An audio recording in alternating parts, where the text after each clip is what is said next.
हमारे साथ पूर्व वित्त मंत्री कैप्टन अभिमन्यु जी जुड़े हुए हैं। सर बहुत बहुत स्वागत है आपका जनता टीवी पर।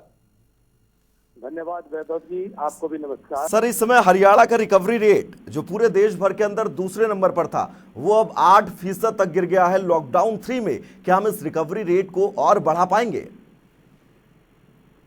देखिए, हरियाणा ने जिस प्रकार से अभी तक कोरोना के संकट का सामना किया है जी। इसकी प्रशंसा पूरे देश में हो रही है और बहुत अच्छे तरीके से हरियाणा प्रदेश में कोरोना की महामारी से पूरे समाज को साथ लेकर के लॉकडाउन का अच्छे से पालन करके मुख्यमंत्री जी से लेकर के सारे प्रशासनिक अधिकारी और आम सामान्य नागरिक, सभी स्वयंसेवी संस्थाएं और जितने भी अन्य धार्मिक और सामाजिक संस्थाएं हैं, सबका सहयोग इसमें मिला है और हरियाणा में महामारी इसको रोकने में काफी हद तक कामयाबी मिली है। पिछले 2-3 दिनों में जो कुछ मामले ग्रुप में, समूह में जो सामने आए हैं, जिसके कारण से ऐसा कुछ रिफ्लेक्शन गया है कि हरियाणा में ये मामले बढ़े हैं। लेकिन कुल मिलाकर के देखा जाए तो अभी तक हम बहुत अच्छी स्थिति में हैं और मुझे पूरा विश्वास है कि हरियाणा प्रदेश अपने जो साख है उसके अनुरूप कोरोना के संकट ही नहीं, हर मामले में उसमें अग्रणी रहेगा और बेहतर परिणाम आने वाले समय में आएंगे। अच्छा सर, लॉकडाउन 3 की मियाद जो है वो 2 हफ्ते और बढ़ा दी गई है, यानी कि 17 मई तक अब देश भर में लॉकडाउन रहेगा। तो हरियाणा कितना तैयार है इस लॉकडाउन के लिए सर? जिस प्रकार से अभी तक लॉकडाउन के नियमों का, मर्यादा का पालन हरियाणा वासियों ने किया है, वास्तव में सराहनीय है।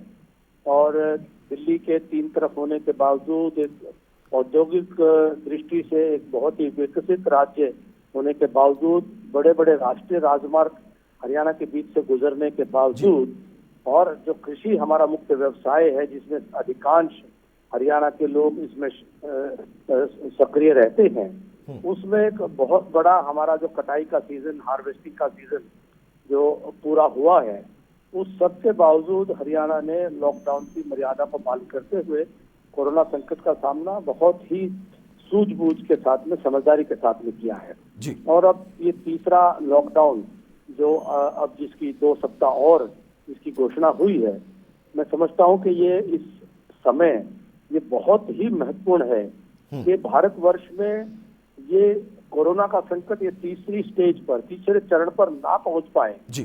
तो इसको लेकर के जहां जहां ये टेस्ट करने के बाद जो मामले सामने आ रहे हैं उनका कंटेनमेंट किया जा सके, इसको उसी क्लस्टर तक रोका जा सके, इसको एक व्यापक पैमाने पर बढ़ने से रोकने के लिए आवागमन को नियंत्रण में रखना बहुत जरूरी है जी। वही जिस प्रकार से इस तीसरे लॉकडाउन में अभी तक जहां जहां रेल हो, हवाई जहाज हो या सड़क मार्ग से सार्वजनिक बसें हो, मॉल हो, सिनेमा हॉल्स हो, जहाँ जहाँ लोग इकट्ठे समूह में एक दूसरे के साथ खड़े हो सकते हैं, जहाँ स्पर्श की संभावनाएं बढ़ जाती हैं, ऐसी सब स्थितियों को अभी, सभी गतिविधियों को भी रोकने का फैसला है। तो मैं समझता हूँ कि लॉकडाउन 3 में कुछ ढील भी दी गई है ताकि जीवन और जीविका के बीच का संतुलन बनाया जा सके। अच्छा। जो जीवन और आजीविका है, ये लाइफ और लाइवलीहुड, उसके संतुलन बनाते हुए आर्थिक गतिविधियों को फिर से शुरुआत करने का अवसर मिले, लोग काम करते रहें और हमारी जो अर्थव्यवस्था है वो चलती रहे। तो ये इसमें एक अच्छा संतुलन का निर्णय इसमें प्रतीत होता है। देश के प्रधानमंत्री आदरणीय नरेंद्र भाई मोदी जी ने स्वयं सारी बातों का संज्ञान समय समय पर लेकर के और ये मार्गदर्शन भारत सरकार ने किया है, इसकी अनुपालना में राज्य सरकारों ने भी अपने निर्णय दिए हैं।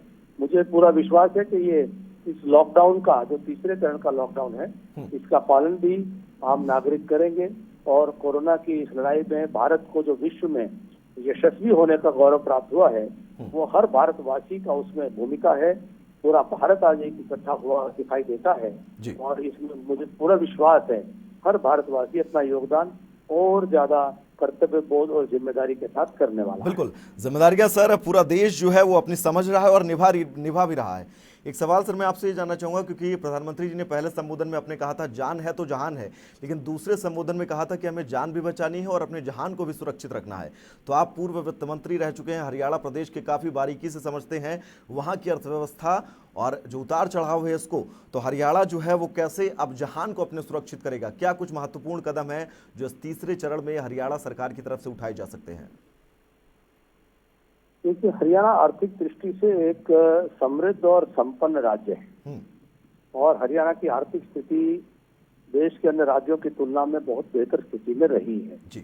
तो मैं नहीं समझता हूं कि किसी भी प्रकार की कोई चिंता के कारण हरियाणा प्रदेश में होने चाहिए। आज पूरी दुनिया, पूरा विश्व के बड़े बड़े देश, अमेरिका से लेकर के चाहे ऑस्ट्रेलिया हो, फ्रांस हो, जर्मनी हो, स्पेन हो, यूके हो, वह सभी इस महामारी के संकट से जूझ रहे हैं। तो इसमें जब पूरे विश्व पर एक आर्थिक संकट आया है तो उससे स्वाभाविक है हरियाणा अछूता नहीं रह सकता है। और लॉकडाउन के कारण से जो आर्थिक गतिविधियों के अंदर जो कमी आई है, जिसके कारण से राज्य सरकारों और केंद्र सरकारों के राजस्व में कमी आना, वह भी स्वाभाविक है। फिर भी मैं समझता हूँ कि देश दुनिया जो लेजिस्लेचर्स होते हैं उनके पास पर्याप्त अधिकार होते हैं, एग्जीक्यूटिव है पर्याप्त अधिकार है, उनके फेडरल बैंक है जैसे भारत में रिजर्व बैंक है, उनके पास पर्याप्त अधिकार है, वह कानून और संविधान ने दिए हुए हैं। और हम भारतवर्ष में भी मुझे कहीं पर भी कोई चिंता की कोई कारण नजर नहीं आता। साथ ही हरियाणा प्रदेश में भी जितना 5 साल एक वित्त मंत्री के नाते से हरियाणा की अर्थव्यवस्था से मेरा सीधा संबंध रहा है, इसमें कतई कोई संकट की स्थिति नहीं होनी चाहिए। जो आवश्यक कदम उठाने चाहिए जनता को राहत देने का, ये समय राहत देने का है, ये समय जनता के साथ खड़े होने का है। जनता वह साथ खड़ी है, लॉकडाउन का पालन कर रही है, लोग अपने घरों में बैठे हैं, लोग अपने काम धंधे छोड़ करके, अपने इधर उधर आने जाने को छोड़ करके अपनी स्वयं की जान बचाने के लिए, दूसरों की जान बचाने के लिए, अपनी आजीविका को खतरे में डाल करके आज पूरे देश के नागरिक और प्रदेश के नागरिक बैठे। ऐसे में जो नीति निर्धारक हैं, ऐसे में जो सत्ताओं में बैठे हुए लोग हैं, ऐसे में जो शासन और प्रशासन में बैठे लोग हैं, उनकी भी जिम्मेदारी यही बनती है कि वह नागरिकों पर किसी भी प्रकार की जो उनको राहत की आवश्यकता है वो राहत प्रदान करें, वो मलहम लगाने का काम करें। बाकी जब ये चीजें ठीक हो जाएंगी, बहुत पर्याप्त समय होगा, अर्थव्यवस्था में कुछ चीजों को सुधार करने की आवश्यकता है, वह जो दूरगामी विषय है वह बाद में लिए जा सकते हैं। अभी तात्कालिक तौर पर राहत राहत और राहत, यही बात ध्यान में रहनी चाहिए। यही एक अच्छे ये प्रजापालक का धर्म बनता है। बिल्कुल, धर्म जो है वो निभाना बेहद जरूरी है ऐसी परिस्थितियों में। सर मैं ये जानना चाहूंगा, क्योंकि कुछ चीजें जो हैं उन पर जो है वो टैक्स बढ़ा रही है सरकार, और कहना सरकार का यह है कि आर्थिक सुधार के लिए ये कदम जो है वो बेहद जरूरी है, लेकिन विपक्ष जो है वो अब इसको मुद्दा बनाकर सरकार पर हमला कर रहा है, फिर चाहे वो सब्जी की बात करे, पेट्रोल डीजल की बात करे, तमाम चीजें ऐसी हैं। सर देखिए, मैं ये समझता हूँ कि सरकार ने जो निर्णय लिया होगा निश्चित तौर पर सोच समझ करके लिया होगा। दुर्भाग्य से ये समय राजनीति का नहीं है, ऐसा विपक्ष को ध्यान में रखना चाहिए। विपक्ष जिस प्रकार की राजनीति हर विषय में करता है, बहुत कष्ट होता है कि जो सारी दुनिया संकट में है, सारी दुनिया परेशानी में है, भारत वर्ष देश के प्रधानमंत्री जी के साथ पूरा देश के 130 करोड़ से अधिक लोग मजबूती से उनके साथ खड़े हैं, पूरा देश एक हो रहा है, पूरे देश के सब सामाजिक, धार्मिक, आर्थिक संगठन जुट करके, हर वर्ग जुट करके इस महामारी से लड़ रहा है। ऐसे में कांग्रेस का राष्ट्रीय नेतृत्व के मुंह से इस प्रकार के जो सवाल जो खड़े दिखते हैं जिनका कोई अर्थ नहीं होता है जी। वही हरियाणा प्रदेश में भी जो विपक्ष है वह ऐसे समय में भी राजनीति नहीं छोड़ पा रहा है, जबकि पूरी मानवता संकट में है। तो यह दुख की बात है।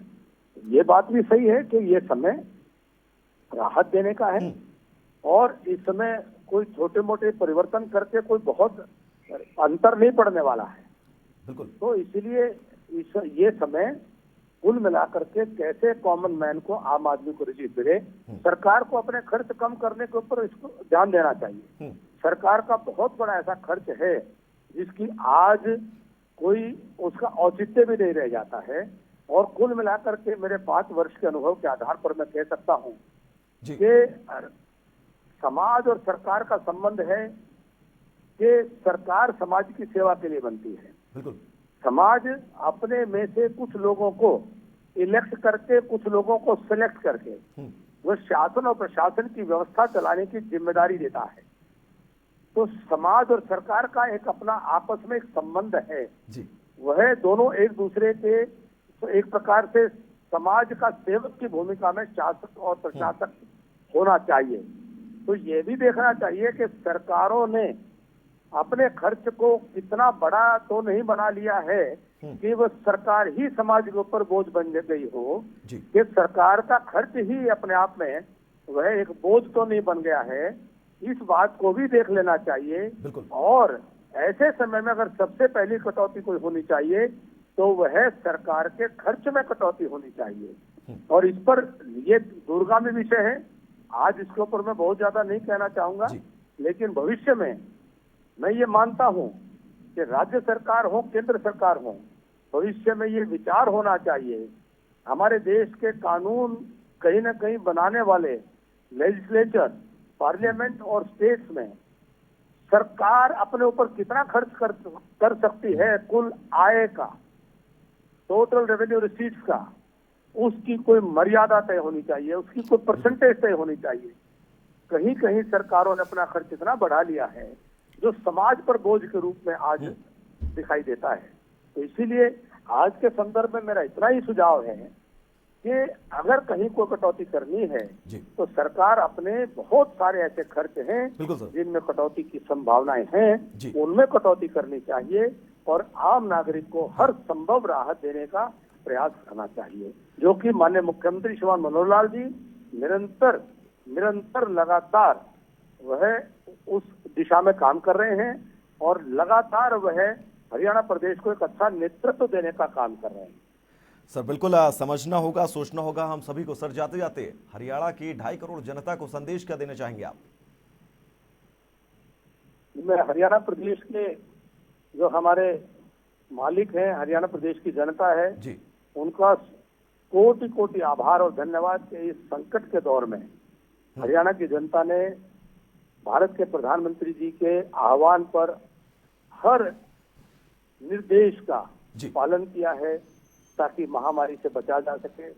और इतना महत्वपूर्ण जो हमारे साल भर का एक ऐसा समय रहता है जब हमारी ये रबी की फसल की कटाई का समय आता है, जिसमें अभी गेहूं सरसों मंडियों में आई है, बिना कोई बड़े समस्या के हमारे किसानों ने, मजदूरों ने मिल करके इस पूरे काम को सफलतापूर्वक अंजाम दिया। और मैं उम्मीद करता हूं बहुत जल्द हमारे किसान मजदूरों के खाते में उनकी जो मेहनत की, जो अनाज जो उन्होंने पैदा करके देश का, दुनिया का पेट भरने का काम किया है, बहुत जल्द ही उनकी पेमेंट भी उनके खातों में आ जाएगी। और हरियाणा प्रदेश की जनता से मेरा इतना ही आह्वान है कि धैर्य बनाए रखें, मर्यादा का पालन करें। इस मानवता के जो घोर संकट के समय में भारत ही वो सनातन संस्कृति है जो विश्व को एक नया उदाहरण पेश करके एक नया उदाहरण दे सकती है। भारत ही वो सनातन संस्कृति है जो आने वाले समय में कोरोना संकट के बाद जब ये विश्व फिर बाहर निकलेगा तो ये अपने जीवन संस्कृति और जीवन दर्शन के लिए ये भारत की ओर देखने वाला है। और हरियाणा इस भारत का एक प्रकार से जो हमारी सभ्यता का उद्भव केंद्र रहा है, तो हरियाणा वासियों के ऊपर बहुत बड़ी जिम्मेदारी है। बिल्कुल ये जिम्मेदारी है और ये जिम्मेदारी समझनी पड़ेगी। कैप्टन अभिमन्यु जी, इस तमाम बातचीत के लिए आपका बहुत बहुत शुक्रिया।